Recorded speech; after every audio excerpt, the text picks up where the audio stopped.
23, opening bowler, Fernando. Here's the first ball of the second innings.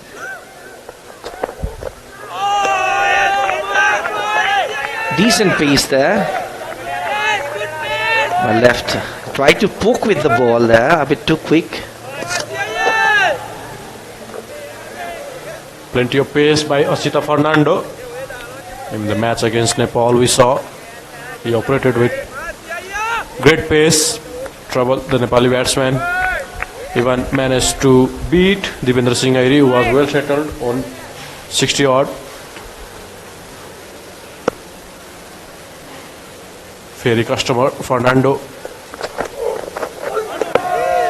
Oh, he's a bit, as I said, a bit quick for bulky opener there. Mohammad Rizwan.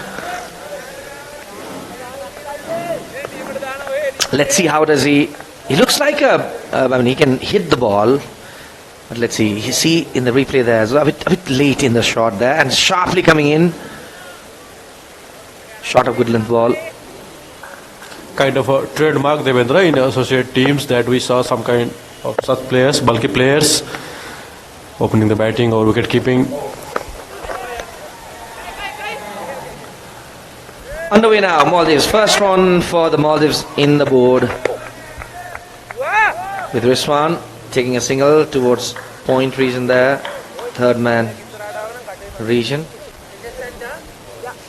I'm sure many of us will be reminded of Mohammad Shahzad watching Rizwan bat. Yes, of course. He reminded me of Ahmad Shahzad as well. And the next opener, Mohammad Ivan Lee. He's facing his first delivery now. Fourth ball of the inning.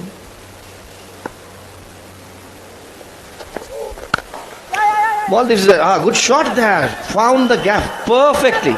Cover region, the first boundary here for the Maldives. Good start for Ali. Maldives is a developing cricket nation. They have just set up their new stadium not long ago, 2-3 years ago. And I remember Nepal going there and playing there in the inaugural tournament of that particular ground there. There was a beautiful cover drive there. On the rise he played, piercing the gap. And not a bad start for Ali. All he had to do is to present his bat, open his face, the pace of Fernando, done the trick for him. It raced away for the boundary. Sweet spot, sweet sound from the bat. More of the same please for Maldives. Was he playing that one or was he leaving that one? Caught in two minds.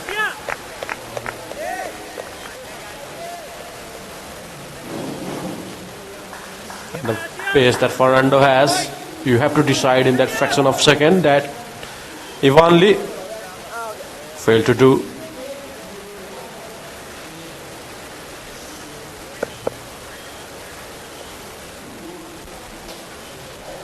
Last ball of the over. Awkwardly played there. The bounce and the pace. First over done. 5 without loss, Maldives.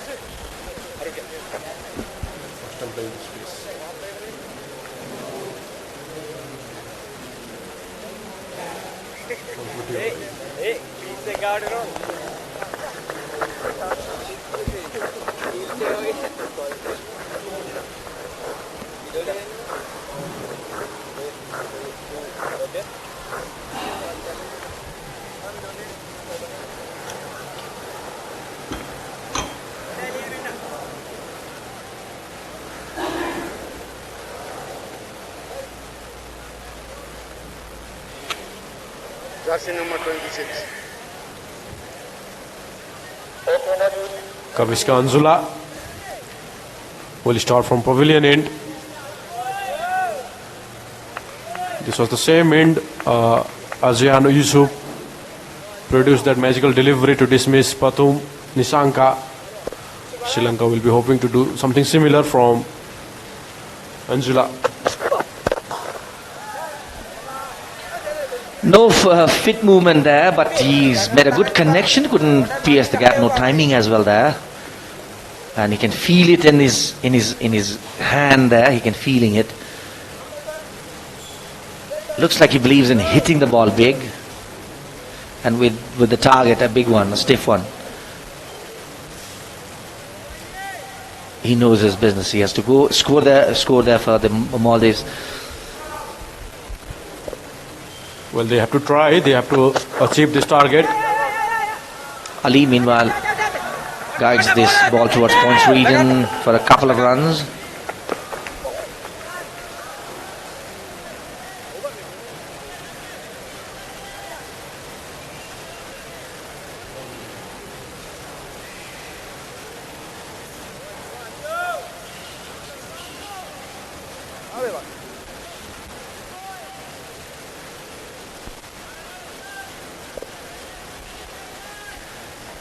Kavishka Anjula. Even he looks a bit decent in his pace. Not okay. Here's a boundary opportunity for Maldives, but not as well timed as the other one from Ali, who timed his first boundary beautifully through the gaps.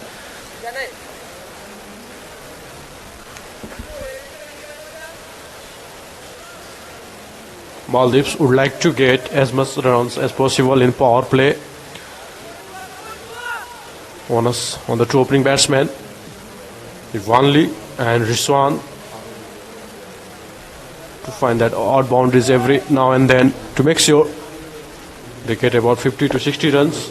Even it means they lose 1 or 2 wickets. Well, leaving deliveries like that won't help.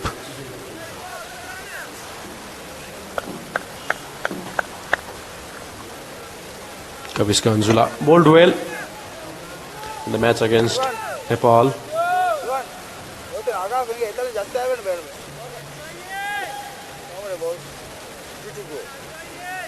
23 years of age, has played for Colts Cricket Club in Sri Lanka, Colombo.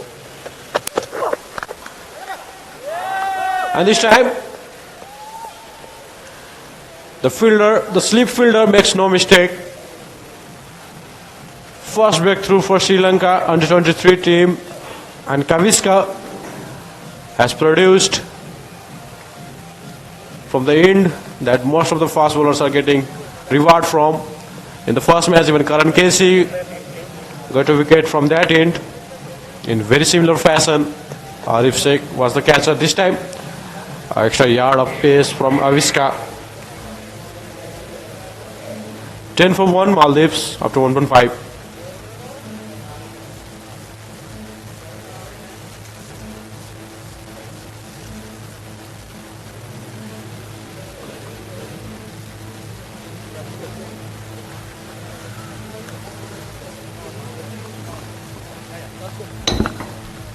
Here's that delivery where straight away to the slip.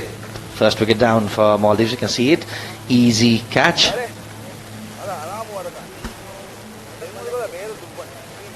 So Ali is out now.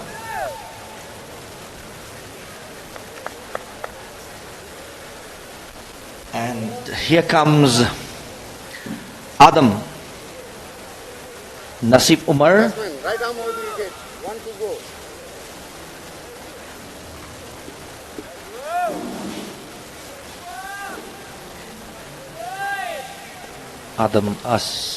Nasif Umar is the new batter. Last delivery. Oh, again beaten for pace. Wrong feet movement, I would say. He didn't go towards the ball. He just landed it away from the delivery at the end of 2 overs. 10 for 1 Maldives.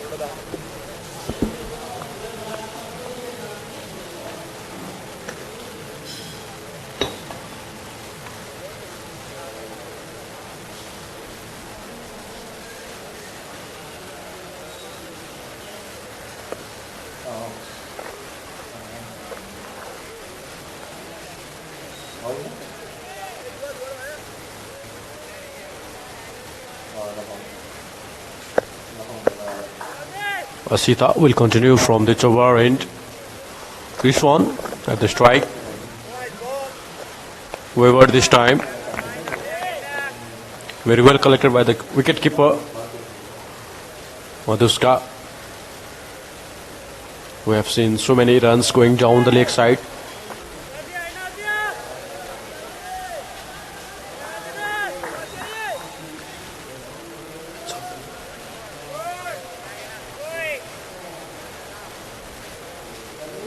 Well, he's reminding everyone of Mohammad Sajad. Can he bat like Mohammad Sajad? Only time will tell. So far, Sri Lankan bowlers has been on top. Good shot. Good shot. 4 runs. There is one. And they need many more of that. Everybody was taking the evasive action. You can see the umpire there practicing now. Mr. Ram Kailash Yadav.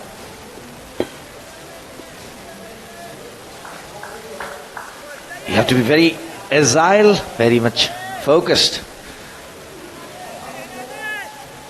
Very straight one. Almost hit the sticks there. Rizwan is doing the business that he has been sent for. Fernando. Now he's gaining that confidence after the 2 boundaries that he hit. He's gaining that confidence, getting behind the ball now. He's showing his skills as well now. Good confidence boosting boundary that was for Rizwan. A hint of lazy elegance there from Rizwan. We are so used to of Inzamam ul Haq during our childhood days. Later on, it was Mohammad Shahzad. And who knows, could be Rizwan now. Not to forget Dwayne Laverock there, who was basically a bowler, the Bermudian guy who still is one of the iconic pictures of the World Cup. Then the South Africa World Cup when he took that catch of Virendra Sehwag at the slips. Robin Uthappa, beg your pardon. Well, unfortunately, we will not have such moments again, as associates has been made to work harder to gain their place. Not just associate Razan, even the test playing countries have to work harder to get a spot in the 50 over World Cup now. Fernando. A bit too quick this one. Rizwan, but gaining confidence. Rizwan is now getting into his grooves now. It will be interesting for us to see what Rizwan can produce. We still have 3.5 overs of power play to go. A nice, beautiful day. No, not much of crowd interest there because not the local team playing there. Even in the first match, Nepal versus Bhutan versus Nepal match, we didn't see much of a crowd because there was an expected outcome probably, but we did see a decent crowd in the other match when Nepal played Sri Lanka under 23. Again, awkward for Rizwan to play that delivery because of the length of the delivery, which was at shorter side. Well, fans have been saving their money for the blockbuster match on Saturday, I think. Nepal versus Bangladesh under 23. Guys like Somesh Sarkar, Naeem, Santo are here. Could be a big turnout on that day. Exactly, Razan, because fans always expect a tougher opponent and the result might come either way. Who knows? Nepal can pull an upset. Almost pull an upset against Sri Lanka. A quick single there towards short fine leg. And like you said, Devendra, there was a bit of foot movement as well from Rizwan. He is gaining the confidence. That's the end of the third over, 16 for 1.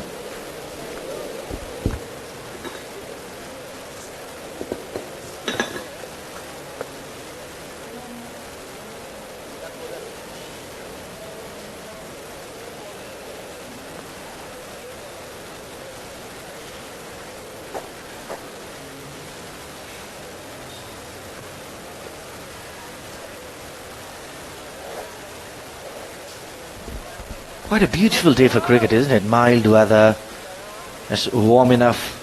Kathmandu is getting cooler by the day, and it's perfect for cricket. A beautiful day for cricket.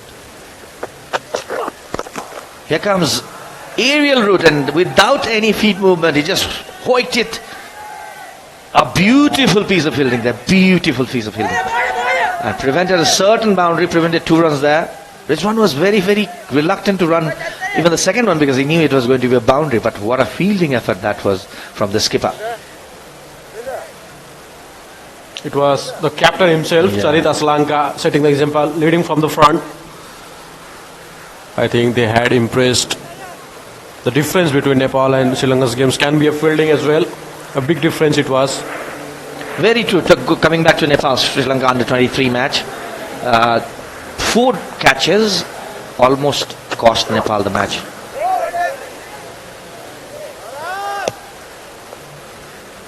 plenty of throwing around going on. Trying to Sri Lankan fielding is very, very, very, very. I mean, tight inside the 30-yard, and just trying to catch up. Catch the batsman by surprise. The non-striker there.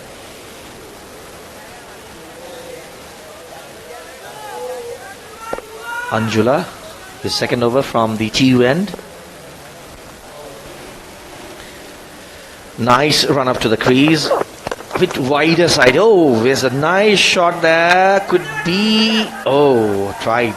Beautiful attempt there, but couldn't prevent the boundary. That was another boundary for Maldives.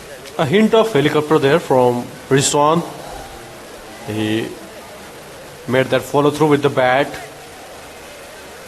The shot made famous by Mahendra Singh Dhoni, India's living legend.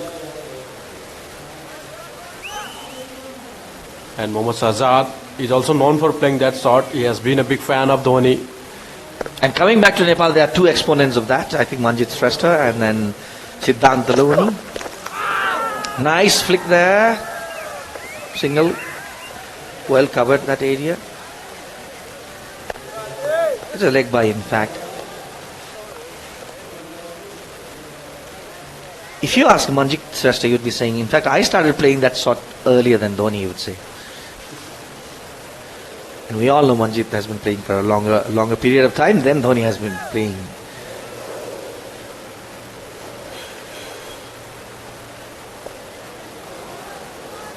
Then I quietly said to Manjit that sadly you couldn't put a trademark onto that shot. Oh, didn't know where the ball went.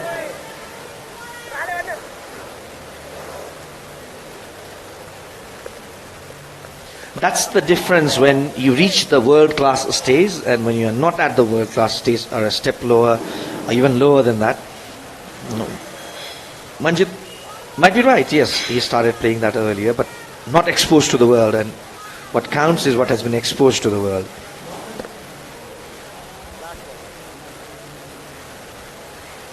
Even at the domestic levels, such established countries like India or Australia or England. Nice shot there. He took the challenge, Rizwan. First six for Maldives. Rizwan is turning it on. That's the end of the fourth over. First six of the inning. 30 for 1.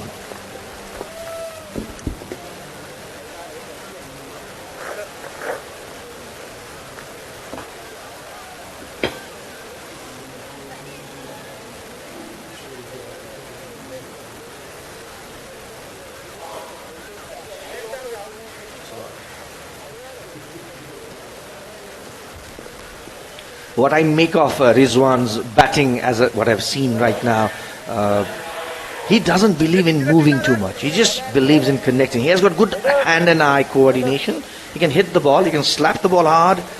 As long as you make runs, it doesn't matter how you make it. And immediately we can see the response from the Sri Lankan skipper, Charita Asanka, is bringing on his spinners.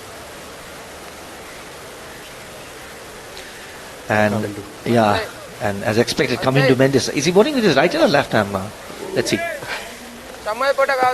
It looks like he's using his left arm on this occasion. Yeah, left arm. Yeah, well, what I know, Devendra, is he bowls left arm to right-handers and he bowls right arm to left-handers. This could be a moment here. Please keep your eyes closely. Can you see him changing the mode of delivery in the same over or not? Right now he's bowling left arm round. Comendo Mendes, a century with the bat. Nice shot there, beaten the mid-fielder boundary.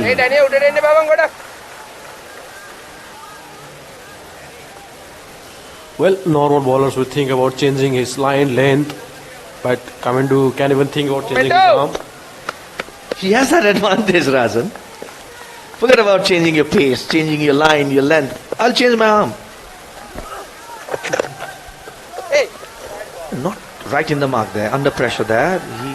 You see the replay there of the six. Beautifully hit. Beautiful was that shot. The pivoting on his back leg, the weight transferring back to the back leg, and then just pivoting at the perfect moment.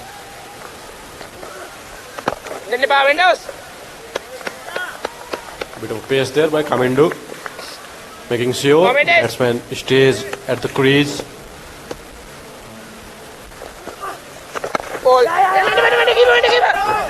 Quick single. I think that is a bad idea when you have Rizwan batting at the other end.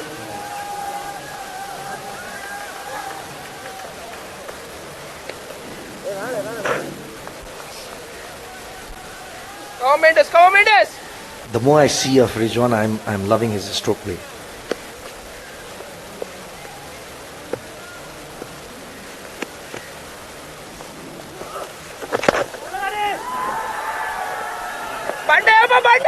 Couple of runs there.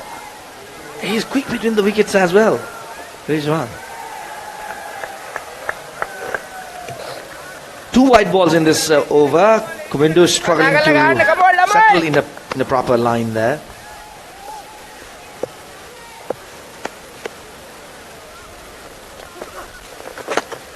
Still see there down the leg side. Third one, trying to mix up his pace. This is a TU traditionally and forever has been a good wicket for spinners to give flight there, with a little bit of loop and then try to disguise the loop in the flight and confuse the batsman whether to go front or play back. Again, he is bowling the quicker one, the flatter one there. I think he's realizing he's bowling inside the power play and then trying to compensate with his flatter and shorter deliveries. I don't think there's the need because they have the cover of the biggest score there, 193 runs target.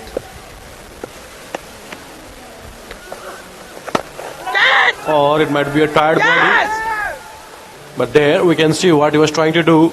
He was inviting batsmen to play that shot and eventually succeeded. Coming to Mendes. Second wicket for Sri Lanka. First for him.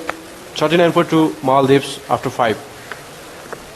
Adam goes back as he takes the long walk. The second wicket for Maldives is down.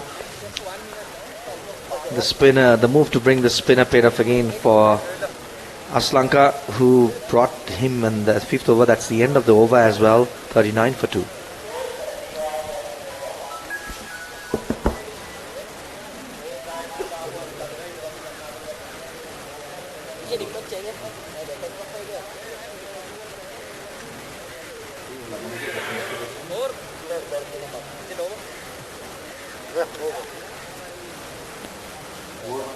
Who took the catch?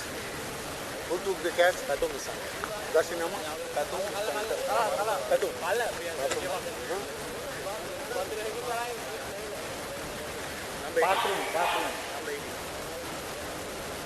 Number 18.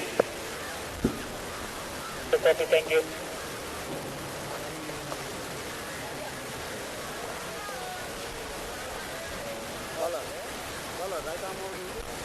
Ahmed Hassan, the new man in for Maldives, coming to Mendes, dismissing Adam Nasuf Umar in the last delivery of the last over. We have a change in bowling from two Indies as well. Jehan Daniel, who picked up 2 wickets against Bhutan, has been brought into attack for the first time in this match. Sri Lanka defending 193.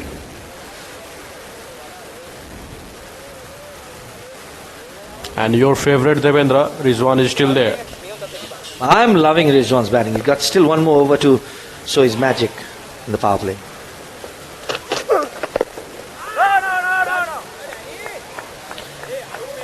Leg side doesn't seem to be his strongest of sides. He loves a bit of room to free his arms. And he loves short pitch bowling as well. You could see that beautiful pull stroke for 6.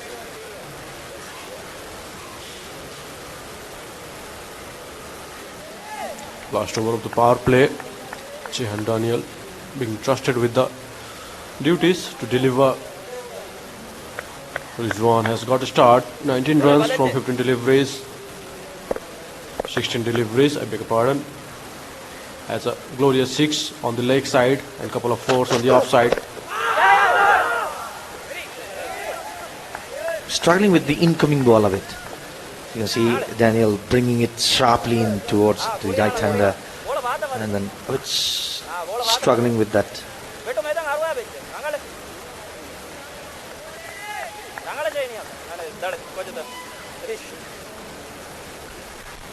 Of course, Bangladesh under 23 and Sri Lanka 23 are the favorite ones here, including Nepal.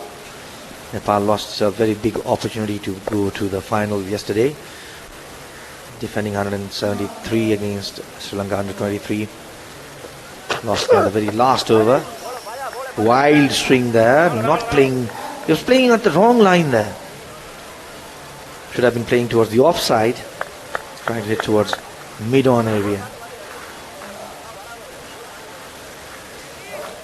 This two end has been very fruitful for the fast bowlers. There we can see again. Brilliant in swinger from Daniel.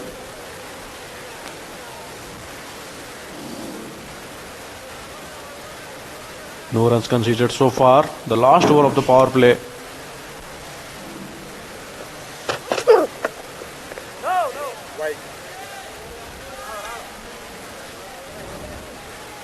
And then there's a wide. 3 balls left in the power play. Trying a bit too quick, I think. He's trying to impress with the pace here.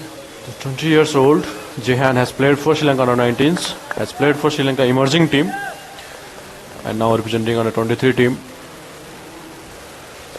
What else do you need as a bowler? Because you've got a coach with experience. A big, nice shot using the power play overs, lifting over the mid-off fielder there. Foot nowhere near the ball, but still very effectively dispatched for a boundary. You can see there, he is just clearing his front leg towards the leg side and trusting his connection rather than anything else. You know, if you are a bowler, you'd want nothing more than a world-class bowler like Chaminda Das as your coach, and it's good thing that you can see nice, decent pace, medium paces here with the Sri Lanka team.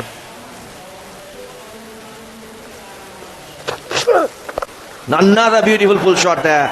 He's good at this shot. Short piece, don't bowl short piece to it. Under 23 Sri Lanka. He's saying it. Another 6 from Rizwan. Well, before the power play, I said if Maldives could score 50 runs, even for the loss of a wicket or 2 wickets, it will be a win for Maldives to start this chase. Well directed bouncer, but Rizwan getting behind, getting away from the line, helping the ball for a 6. Chaminda, you said, Devendra, we all grew up watching him bowl, taking hat tricks for fun in international cricket. Don't bowl short pitch to me. That's what Rizwan is saying to Daniel. See, a good good line, good length. He struggles, but bad balls he's dispatching. End of the 6th over and power play, 50 for 2. As you said, 50 runs made in the power play.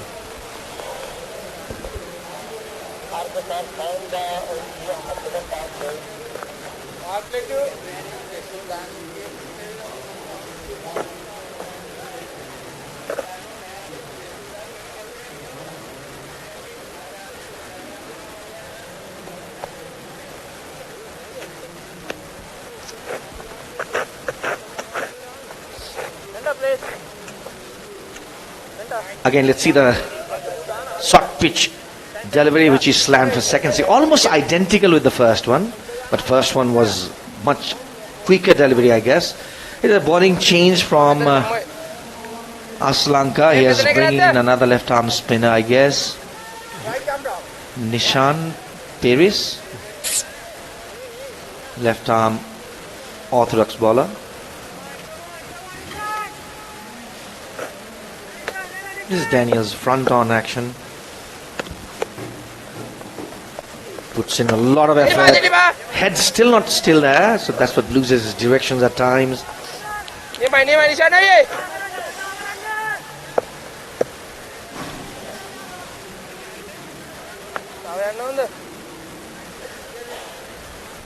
Ahmad Hassan will face his first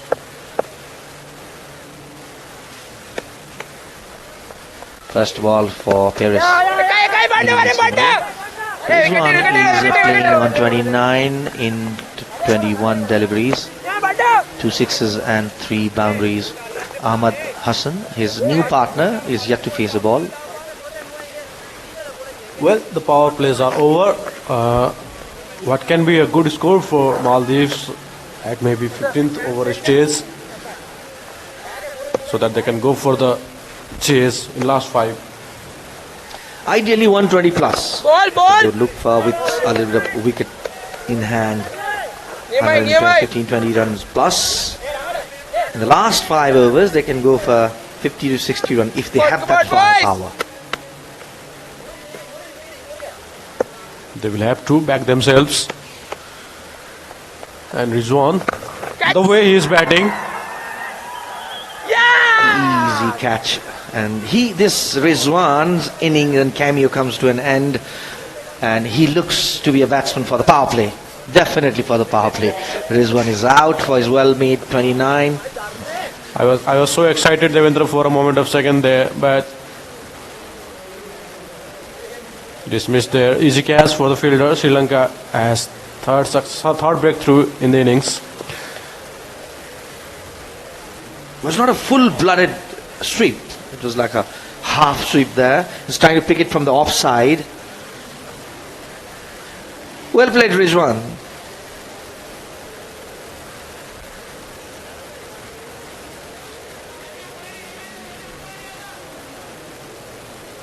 Even the follow-through was not a full swing one, so couldn't generate that power.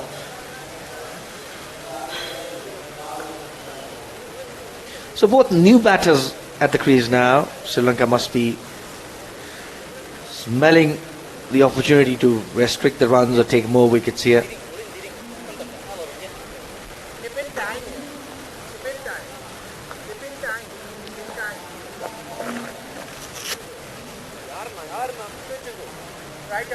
This has been a very good performance by Maldives so far. The first they bowled well to restrict Sri Lanka under 200, and they got 50 runs in power play. Well, the match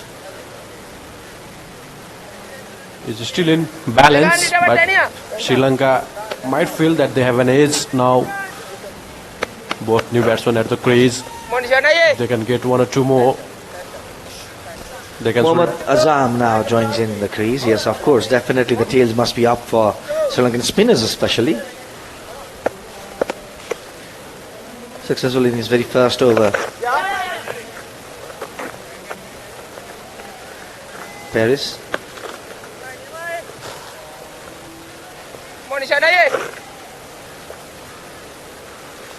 He opened his account with the very first ball, while his partner is yet to open his account. That's the end of the 7th over, 52 for 3.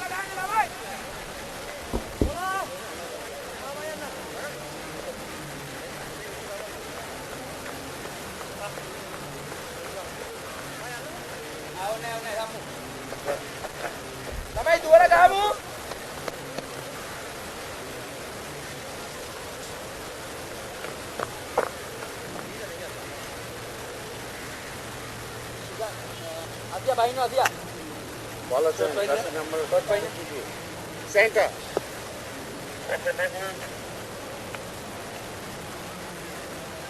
Right arm over the wicket. 52 for 3 Maldives after 7 overs, chasing the target of 193.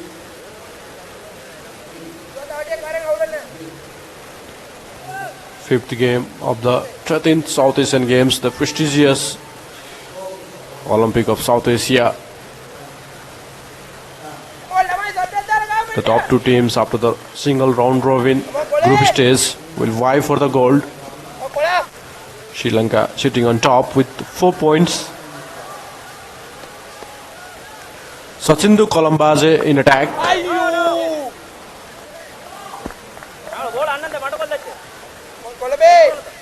That's a very animated bowling action. Fans here, crowd here enjoys Sachindu bowling. Picked up 2 wickets against Bhutan.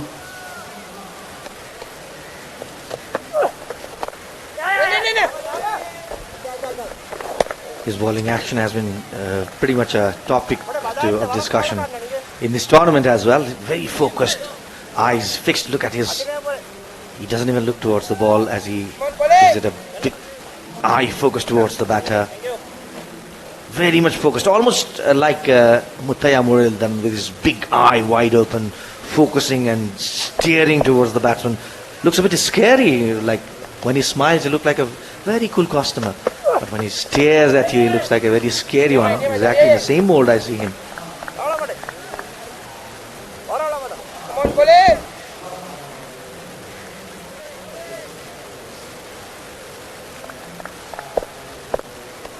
The 21 years old Sachindu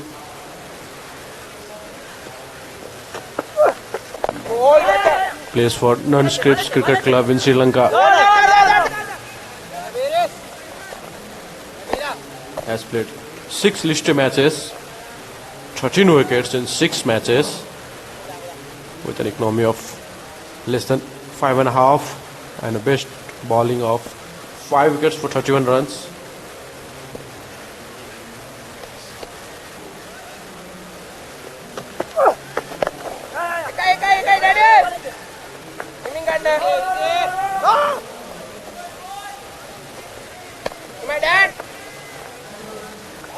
He was wicketless against Nepal, conceded 35 runs.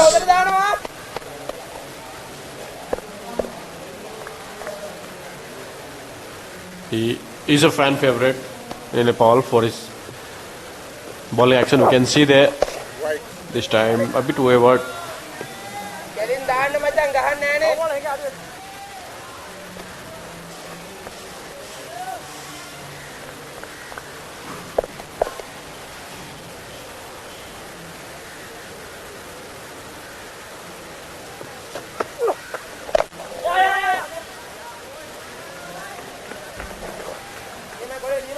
With that single, Maldives 57 for the loss of 3 wickets after 8.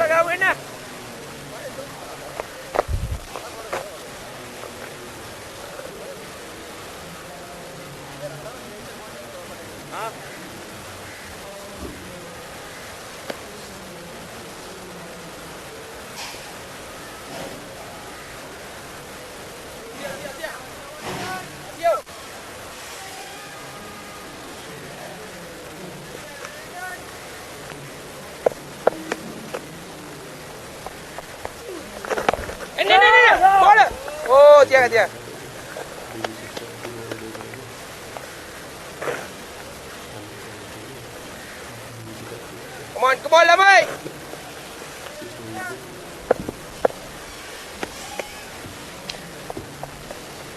Short pitch one. Lucky, got away with this one. Good chance for run out there.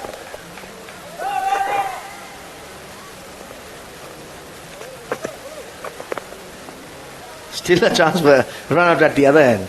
A lot of things happening.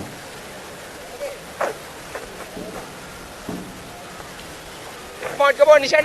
Nishant Paris is the bowler who is operating from the Chobar end.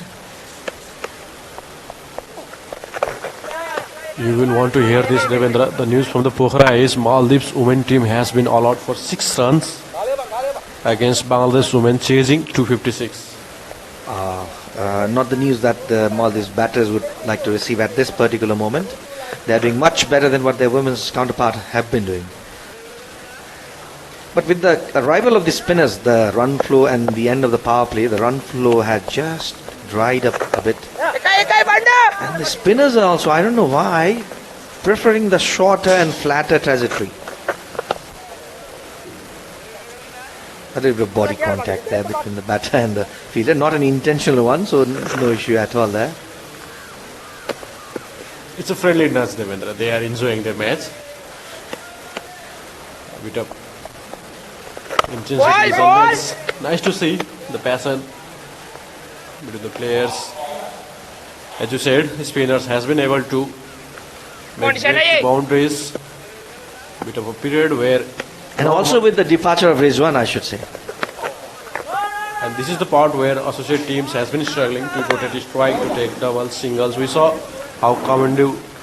With that, that's the end of 9th over. Maldives 60 runs for the loss of 3.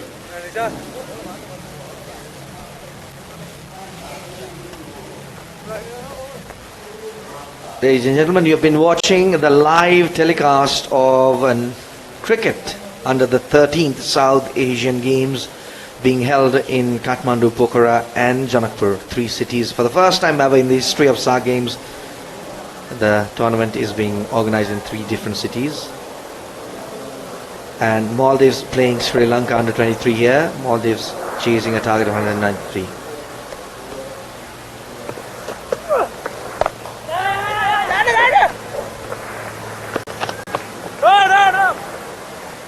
No chance for a second there, well backed up. With almost the halfway mark, a nice capture that one, just airplane flying over the TU cricket ground there. Looks like a private airliner.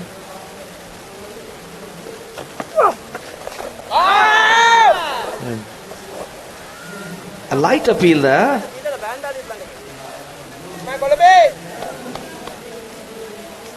Again, going back to the action. Very interesting action, very focused. Intensity in that action. The leg spinner.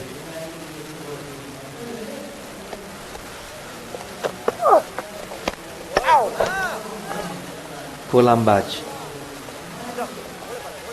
Sachindu. Sri Lanka has always produced bowlers with interesting actions. Be it Malinga or Murali or Azanta Mendes or Kumindu Mendes, or now this gentleman could be the other one, Sachindu. Oh.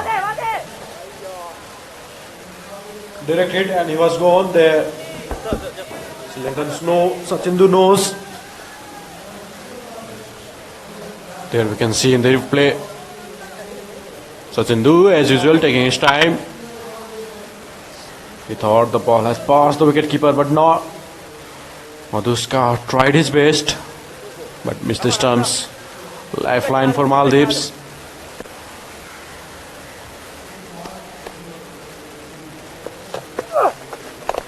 Even Akila Dhananjay, Devendra, he has interesting action.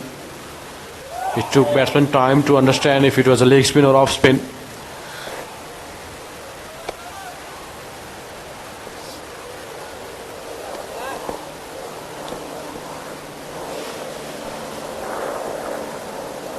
One ball to halfway mark, Sachindu. Muscled towards the leg side for only a run. 10 overs done, Maldives 61 for the loss of 3.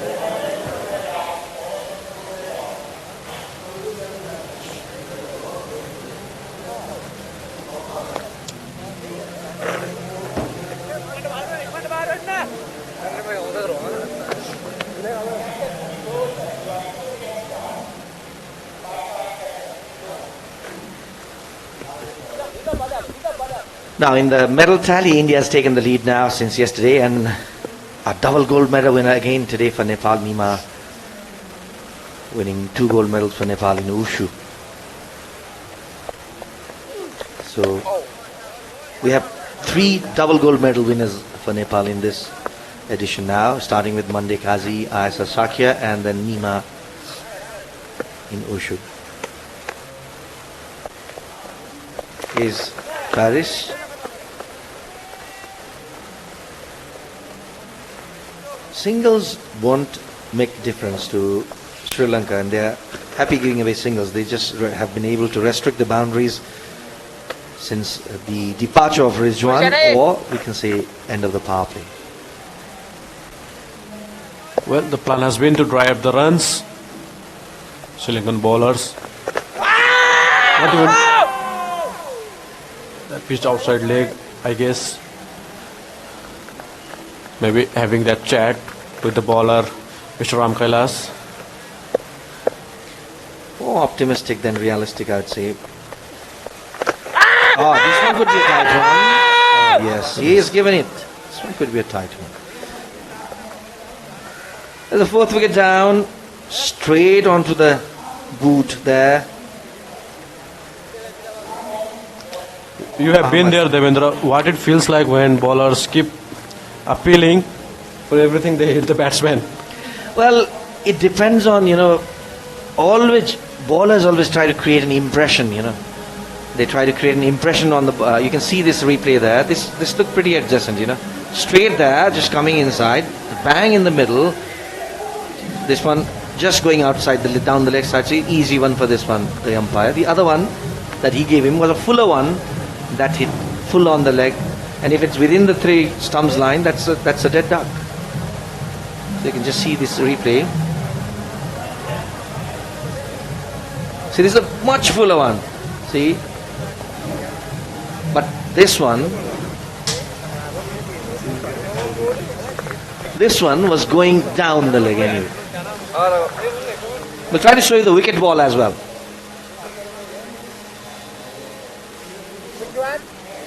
This one was again going down again from the other angle. The bowler was a bit confident, but not the umpire, because he saw the turn. We'll try to show you the wicket ball there. In our replay, we'll try to show you the wicket ball.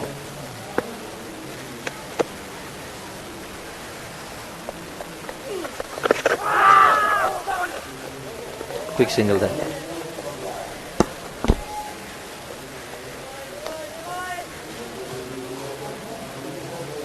Hassan Ibrahim, the fast bowling all-rounder, is the new batsman in for Maldives. One of the veterans in this squad, Hassan Ibrahim, batting at number 6 for emerging team, that is Maldives. Very small, peaceful nation.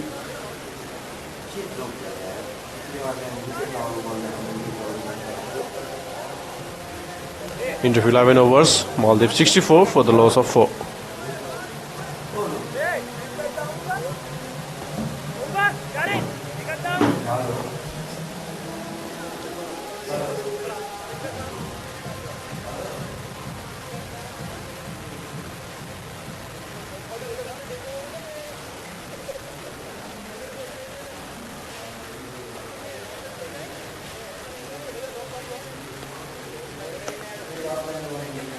Next hit.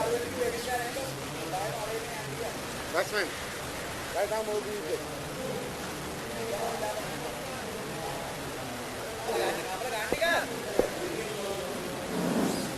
Sachindu Colombazi in his 3rd over from 2 end.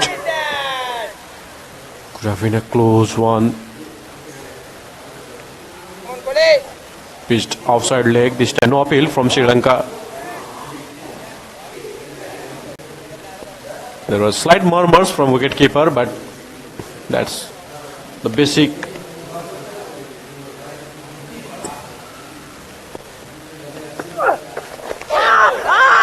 This time appeal, but hit the batsman on slightly higher side. Gone for 4 leg byes there. Welcome runs for Maldives. Boundary after a long time, Rajan, though it came as a leg bye.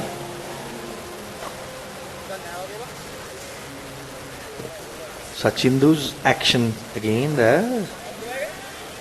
Oh, that's a very tight one. I mean, keeper missed it. I don't know how. Definitely it was good down the leg side.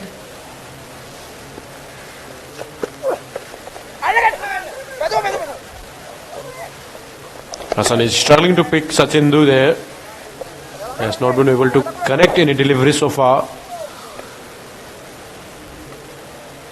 Sachindu just need a nice full on the stumps delivery. I think it will be a good test for Hassan Ibrahim, the new batsman.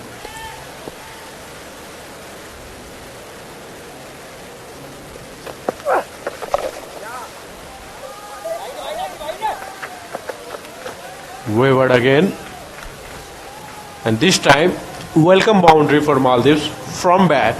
Of course, this time from the bat. Hassan made a good connection. It was a bad ball towards the leg side. Even if he had missed the connection, it would have been a wide. You were just talking about how bowlers try to create an impression and try appealing for everything and anything. As I was saying, they try to make an impression and try to gaze the umpire's, composure as well. And the more they appeal, the more confidence the captain or the umpire loses on the bowler. In fact, that goes against the bowler. So even the umpires try to, identify whether they are the appeals are realistic or not. So the more you try to appeal unnecessarily, it's a more disadvantage for the bowler in fact.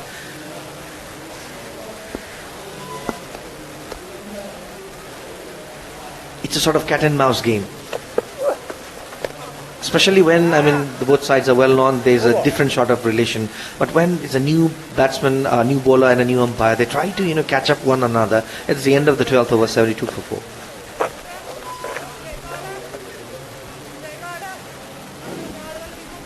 In my experience, the relationship between a player, and an umpire starts with the first appeal that a bowler makes, or the first word that an umpire says to the bowler. So when they're trying to build up a chemistry and trying to gauge each other, trying to catch up each other on their toes, trying to push up each other.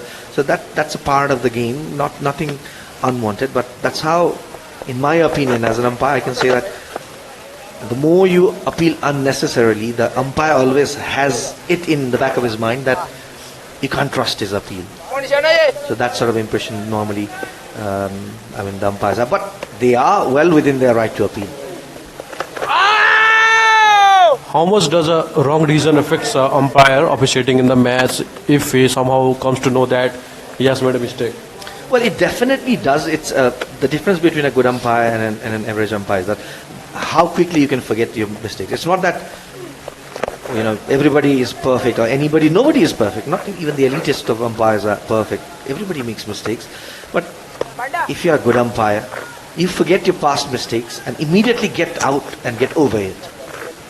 You're not expected to work as a machine, 100% perfect. Even with the DRS as well, arrival of DRS as well, the ratio of correct decision was around 96%, and the DRS has made it to 99 point something now. But if you have to be a good umpire, you should get as quickly as possible. Just forget the past one and immediately concentrate on the ball by ball. You concentrate on the upcoming balls or the present ball. So how do you take the inflation of technology in cricket in these days? I think we are getting more and more dependent on technologies.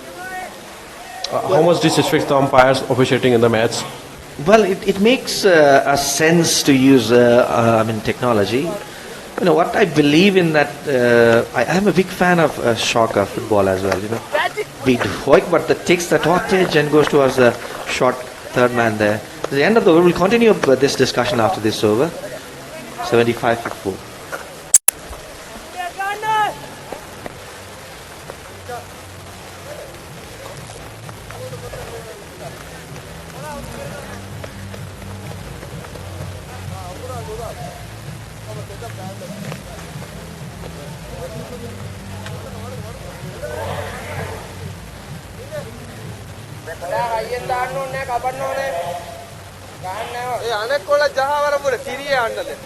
Sachin, continuing from TUN, and as we go back to our earlier discussion, yes, of course, when the technology is there, there's no point not using it. And cricket has been one of the, among the mass games, among the team games, cricket has been one of the aggressive games that has adopted to technologies. Reverse, switch it to this one. Trying to get another boundary, and here's another welcome boundary. They're now trying to accelerate a beat. Sachindu was switched hit was very, very effective, this one. Well, it's always a welcome thing, but again, I'm a big fan of soccer, as I was saying earlier. I love what Sepp Blatter once said, about adopting technology into soccer. He said, let the game be simple, he said. Why football is the most popular game in the world? Because it's simple. The simpler you leave a game, the more popular. This is a bold one. This is a straight one, bang on the middle. A quicker one, he couldn't judge the pace. Again went for this regular sweep shot. It was too quick.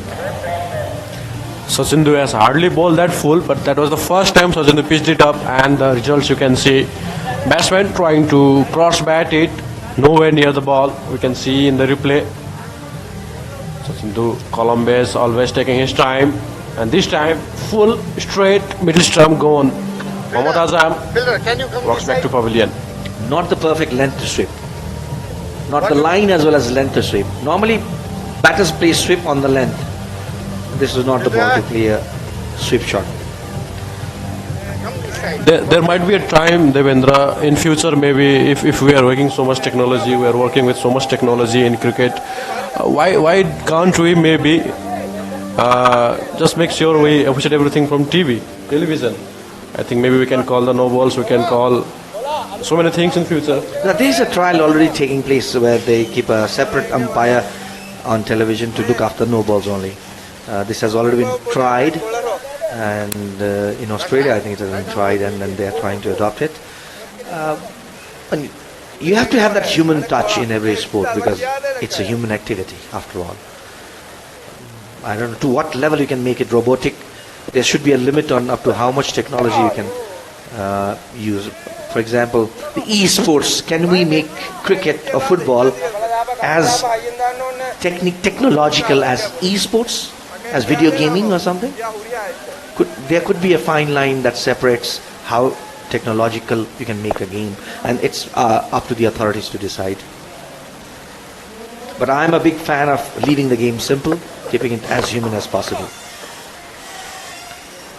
It amazes me, Devendra, sometimes that how can a machine decide the bounce that it takes off the surface? Because I'm sure it can't be 100% accurate. That is something that should be left alone for the umpires to judge from their eyes, who are sitting there watching the game, standing there watching the game, every delivery. Of course, I mean, take an example. My logic is that let's say the batters can also use technology, okay? They will have a technological camera, and then through which it goes to their arms, and they can, by the first ball delivered, they can judge the length, height, everything of the ball, and the robotic sort of shot they would play for this particular length. That takes away the human touch of this game, because otherwise the crowd would also know which team will win before they, the toss is done. Because this one is technologically higher than this one, and they will analyze the technology they are using. So that unpredictability, that makes the sports the most popular thing in the world, that unites the world, that has that human sentiment and pride or national pride. That element will be lost in sports. So it is up to the authorities to decide to what level they will make games. I mean, the technologies can be adopted in games, or they can make such things. Well, it can be DRS or VAR in football, but what it has done is it has killed the initial emotion that comes from the bowler or the batsman or the footballer. I mean, you have to wait for the decision from the VAR or even the DRS to celebrate again. So it's kind of like goes both ways. Either you got to celebrate two times, or your every emotion is cancelled off and it shifted back to the other team. Yeah, of course. That you won't celebrate after having waiting for 2 minutes. You get the VR decision, and then that moment is already gone. The moment you want to celebrate is already gone. The moment you want to cherish is already gone. It sort of becomes stale at that point of time. So that's what I'm talking about. That's emotion, that human touch. It's just all vanishing with all these things. But I'm not saying this is a bad thing or not. But in my opinion, what is the most important and let's say nice thing about the sports is it has that human touch. It's emotional. It has the pride. And most importantly, the unpredictable nature of sports. Anyway, to carry on with the game, a nice discussion, Rajan. I just went into the technological part of it. 15th overs in progress now. We just saw the medium paces are back in the game now. Well, 5 wickets gone for Maldives. A bit of a worry. Hassan Ibrahim has been batting well. Scored some boundaries.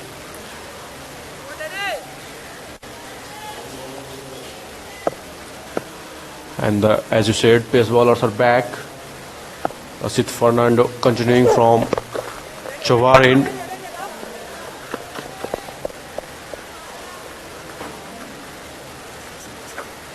.193 to get for Maldives.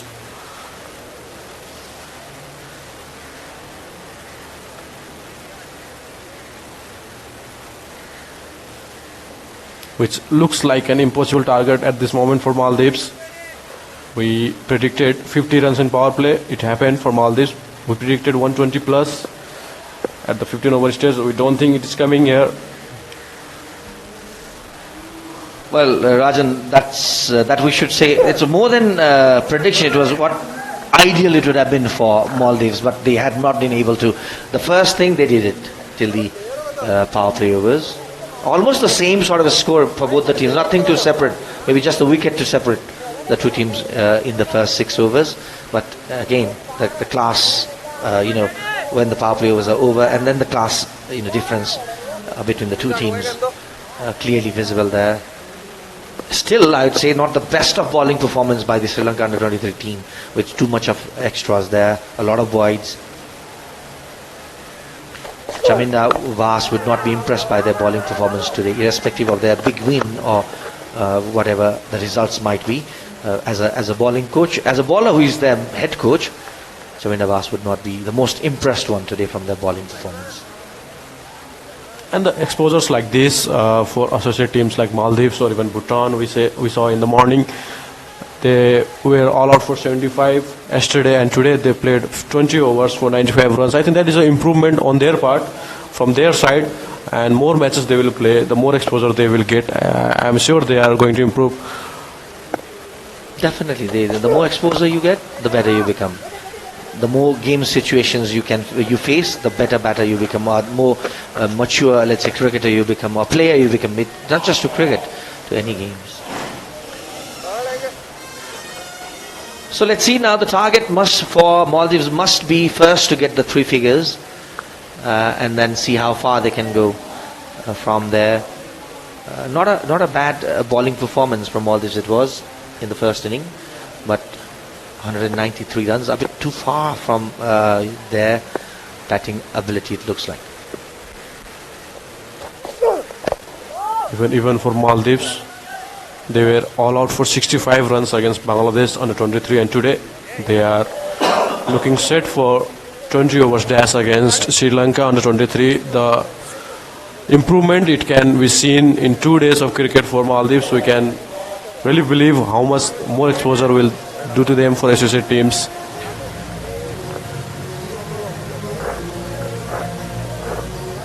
Nice bird there, seagull.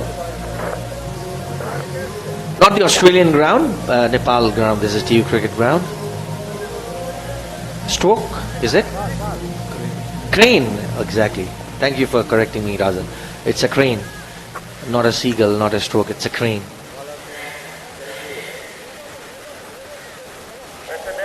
Sunbathing at the TU cricket ground.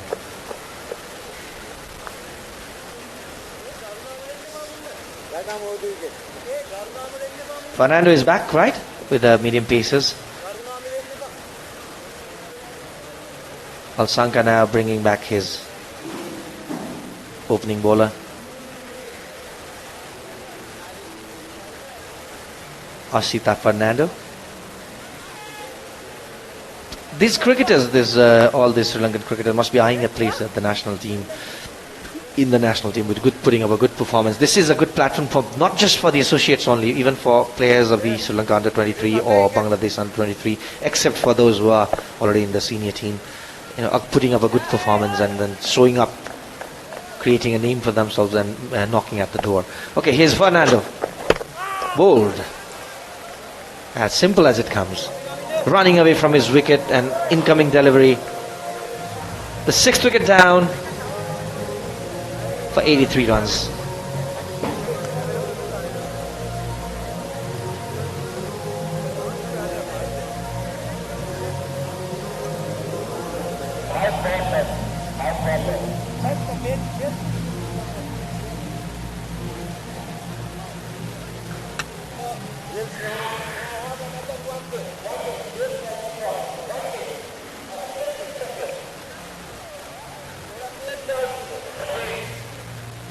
Beaten by the pace there. Straightforward delivery. Batsman in no position to play that shot. Misses his leg stumps. Asita's first wicket in the match, and once again a fast bowler producing a wicket from two end.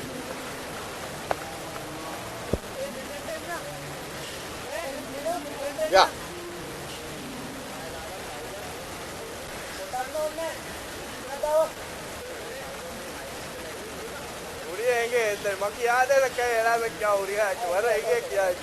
Batsman, right arm out, he tried to go.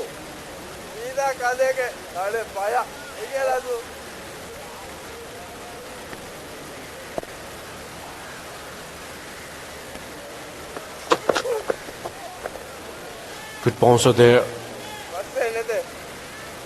Chucked in at the right time. One. Some serious pace there from Asita Fernando. Captain.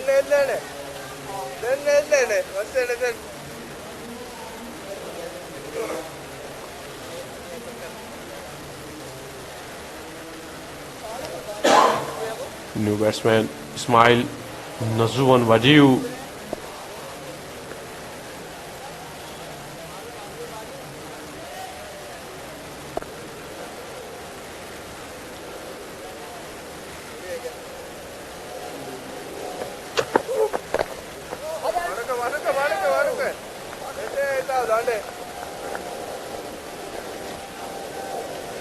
And not only these players aspiring to play for Sri Lanka, this might be an opportunity for plenty of franchise teams in Nepal to get an overseas contract and play here in Nepal. A beautiful place to play cricket, be it Pokhara, be it Kathmandu, be it Dangadi, anyway.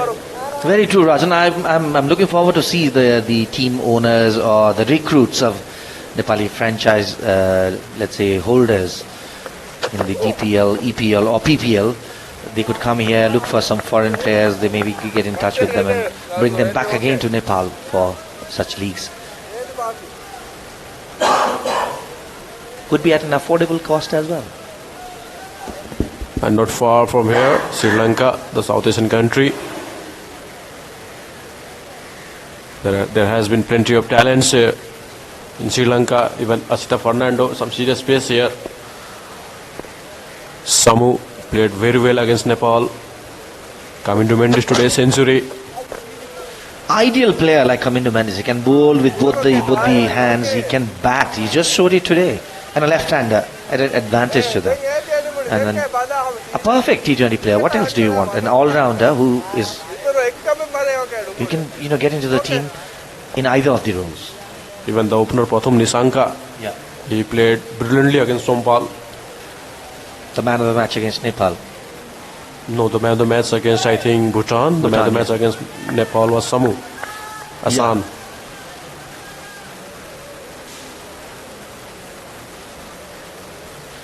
Is Fernando again. That's the end of the 16th over. 83 for 6.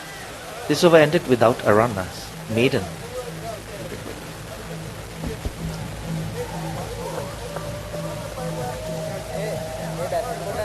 The Maldives middle order just showing the lack of exposure against quality fast bowling.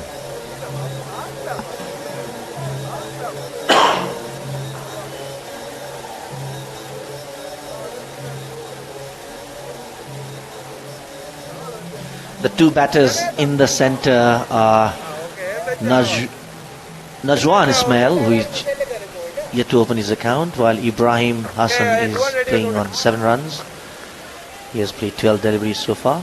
That was a beautiful over from Fernando. Another medium pacer comes back from the Chobar end now.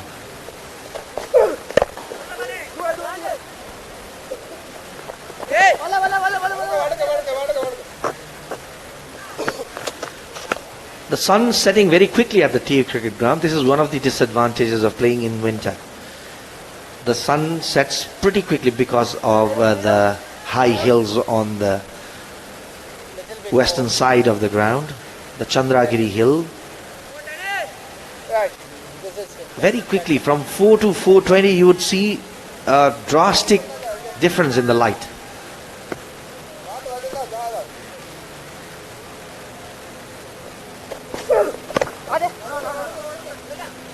Even Jehan Daniel is a very good all-rounder. Scores runs, bowls fast, fields well. Come on, franchise cricket owners, do your scouting. Yeah, this is a perfect opportunity. Here's the scoreboard, the traditional one at the TU cricket ground. 84 runs for the loss of 6 wickets in 16 overs. 193 runs target there. Jehan Daniel in his third over, I guess.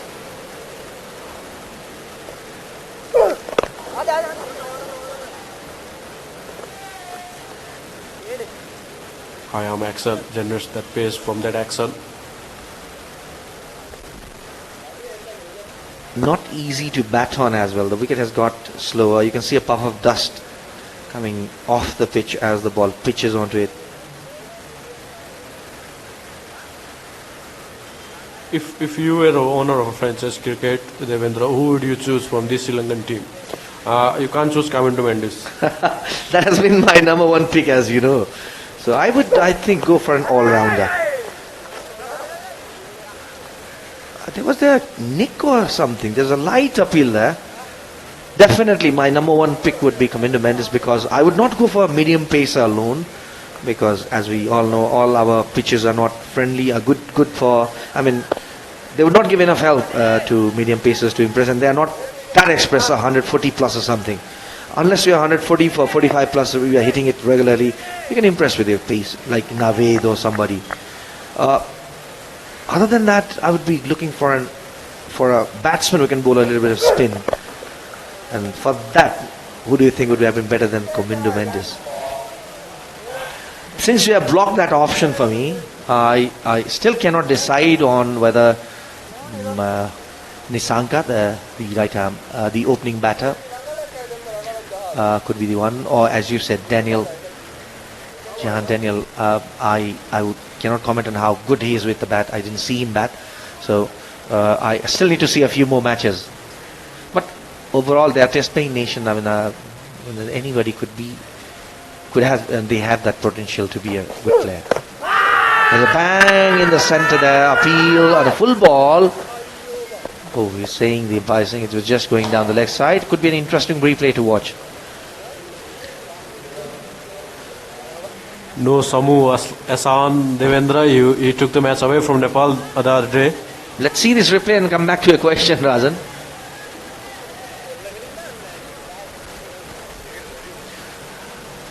That was a pretty close, good appeal, I'd say, but umpires finally deciding that it was going down the leg side. And what does the umpire in you says, Devendra? Was it out or not out? No, I mean, it's up to the umpires, what they decide is the ultimate one. So, no comments on what the umpires do. You're talking about Samu Asan. I'm yet to have a look into his batting. Yes, I didn't see I did see the second inning, but I was not aware that he was the one who was scoring the runs. But he was the one, number 42, if I'm not wrong. 24, 42. 22, exactly. Samu Hasan, he played brilliantly, but in between we have to we cannot forget that 4 catches were dropped. He's a no ball. He's a no ball, very rare no ball here in this inning. I think it's the first on the day, first no ball of the day. Fernando is just asking a polite query with the umpire. How far you were saying? Is that a little far? The umpire, Himal Rajgiri, says. So definitely, Razan, coming back to your question, Samu, we also got to remember the fact that 2 catches of the same batter were dropped, and he made the most of the opportunity. Well, what impressed me most about Samu is he picks the line early, and he is very composed at the crease. Free hit, no harms done. And whenever he tries to go for the big shot, he goes full-fledged on it. I remember a couple of sixes he hit the other day against Nepal. It went over the pavilion. Just the fact that he can hit the ball. What is most important nowadays, any sports, and especially cricket, has become so much mental, though it's not seen on the field, but it has become so much mental and psychological that more than the technique, I'm not saying technique is not necessary, but not just the technique, you need the mentality, the psychology, and that boost to perform. And if you have the mix of both, you have the skills, and if you have that psychological edge, that confidence level is high, that makes a perfect T20 player. And even in that match, Samu was dropped twice before he went on to win the match for Sri Lanka. He kept composed. He kept picking up singles, doubles at the start of his innings, and then went ballistic towards the end of his innings. That shows his confidence. That shows that he's matured enough to carry the innings. Sent back by Hassan Ibrahim. He wants to keep the strike in the next over. So Samu for sure has impressed me the most. So you would be picking him, definitely.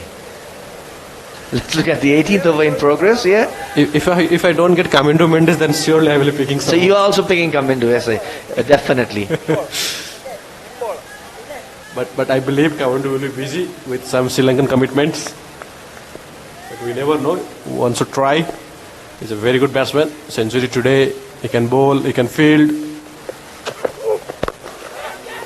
Oh, was a back to the ball opportunity there.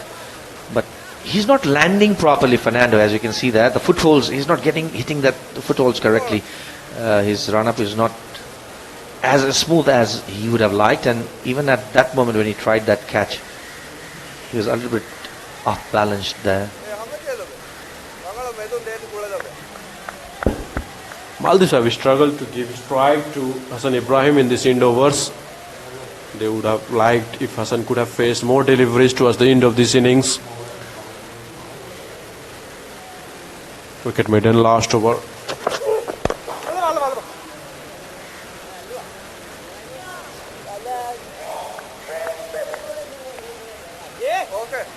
Only 2 runs conceded from the bat so far in this over. 1 no ball.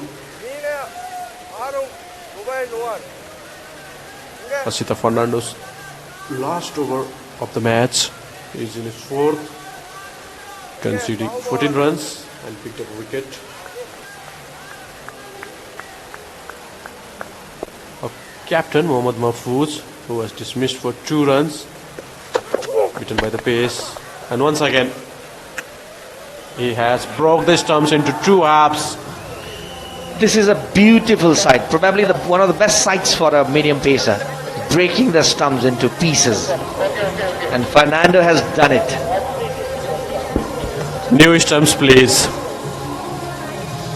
Fast and fierce. Asita, too much to handle for Nazwan Ismail. Nowhere near the ball.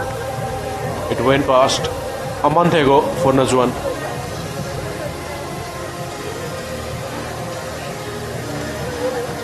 .88 for 7, Maldives after 18.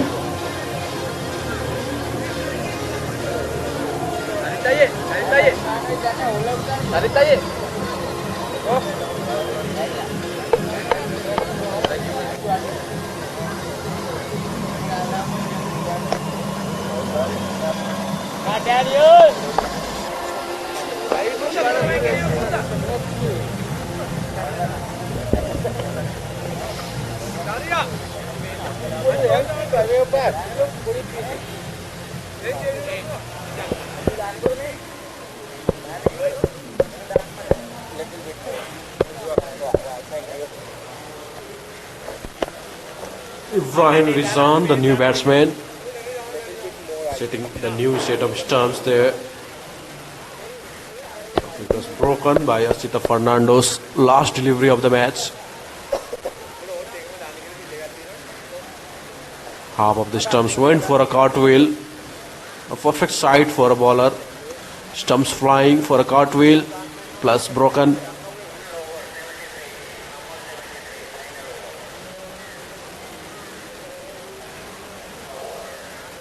Hassan Ibrahim, who has been denied some strike in last few overs, will start the 19th. Maldives requires 105 runs.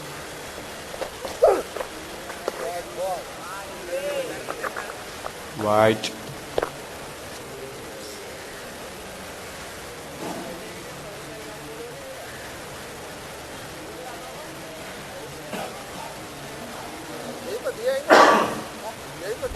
This is the penultimate over of the inning.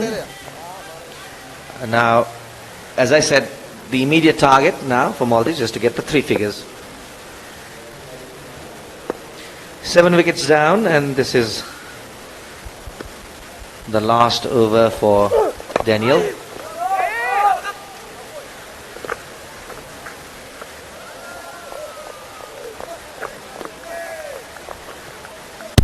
You never know, Rajan, all the franchise owners must be watching us on TV as well, and they must be making their pick. But not a bad idea to come here and see this beautiful, on a very warm, nice, beautiful day for cricket. You know, this is a beautiful setting for cricket, and all cricket lovers I know would throng to this stadium tomorrow when Nepal plays Maldives, or all Nepal matches. Or there's so many T20Is in this tournament, except for Sri Lanka under 23 and Bangladesh. Here's a chance for a run out there. Oh, he missed it. There's an open invitation to hit the stumps. Beautiful day here, except for Sri Lanka under 23 and Bangladesh 20. All other nations, when they play, they have been granted this T20I status. However, the women's matches going on in Pokhara, they have not been granted the T20I status by the ICC. Sri Lanka, we have Bangladesh as well, potential signing. Yes, of course. We'll talk about that in the Bangladesh match, definitely, Rajan. Definitely people would love to have Soumi Sarkar.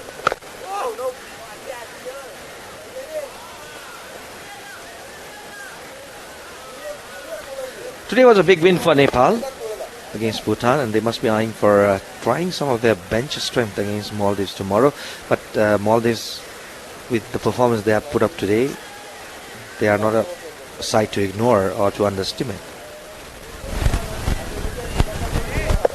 Especially in the bowling, they were very impressive. They went out to concede too many in the last few overs, but the first 10 overs, Maldives were as good as any team in this tournament so far. Hassan Ibrahim, Azan Yusuf, even the captain Mohammad Mahfouz, they all bowled very well. It's just that you have to keep playing to keep improving. You have to keep playing this kind of matches. You have to take these defeats. Then only you can rise above it.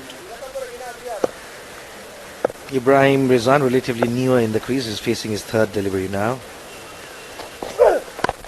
Full toss, couldn't capitalize on this one, just a single.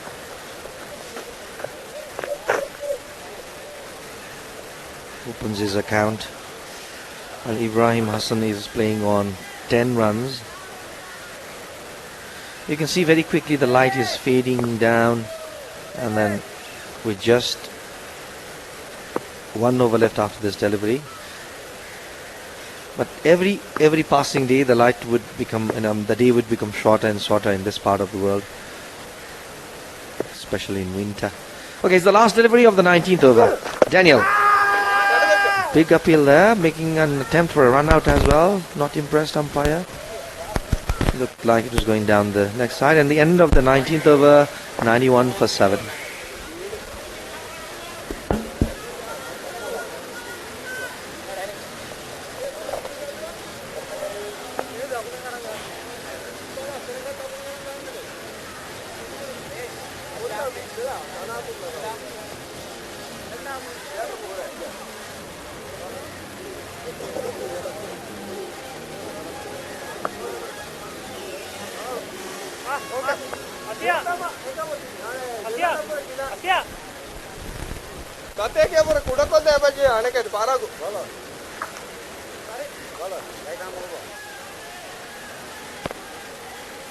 Right arm over.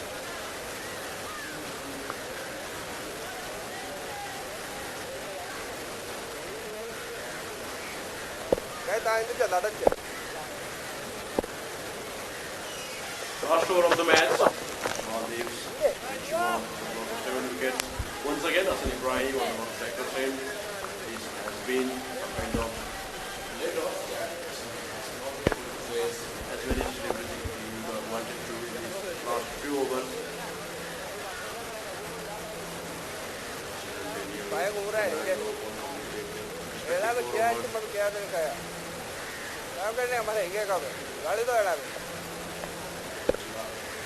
Last over of the match.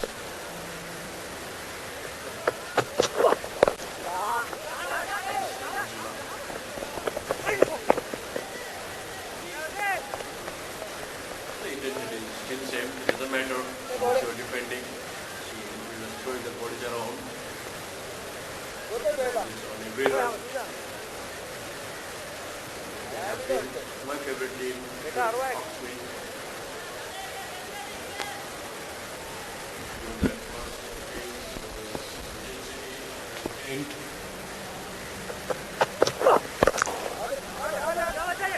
Struggling to find the timing, the wicket. This is the fourth inning in the same pitch today, so very expectedly getting slower by the day. Ball not just coming quickly onto the bat. And you can see the last inning was not, except for the power play when Rizwan was playing. Rizwan was hitting the ball beautifully. He was just judging the pace well, especially with those two pull shots there. Apart from that, they're struggling. Okay, here's a lift there. This could be an easy catch there. In a no man's land there. Single.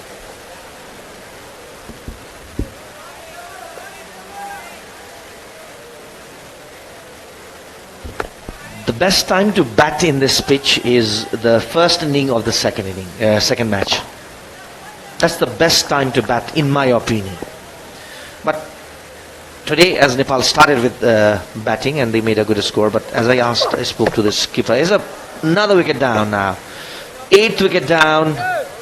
Anjula picks up another wicket for Sri Lanka. Clean bowled. Going back to Nepal match earlier. He was saying he would have loved to bowl first as well, given the conditions. Because a bit wet outfield, dew factor there early in the morning. However, that was a nice batting performance altogether. Let's look at this wicket once again. Running away from his wicket. The new batter for Maldives is Lim Safiq, with just last delivery left in the inning, and they couldn't meet even my revised target of getting 3 figures, but they managed to avoid defeat by 3 figures. And getting all out. You never know. Definitely they did. You never know, because it could be a run out in a no ball. I'm waiting on them. Okay, yeah, it is. Yeah, see, run out opportunity there. Okay, easy run out there. Legal 9th wicket down, and you're safe now. It's a legal delivery. Yeah, it is a legal delivery. So here is the result of the match. Sri Lanka winning by a huge margin there. 192 runs they made, and 90 by the margin of 198 runs. A total of 98 runs, the winning margin for Sri Lanka under 23. Congratulations to Sri Lanka. Well played to Maldives as well, especially their fielding and bowling effort. We'll be soon presenting to you the post-match presentation.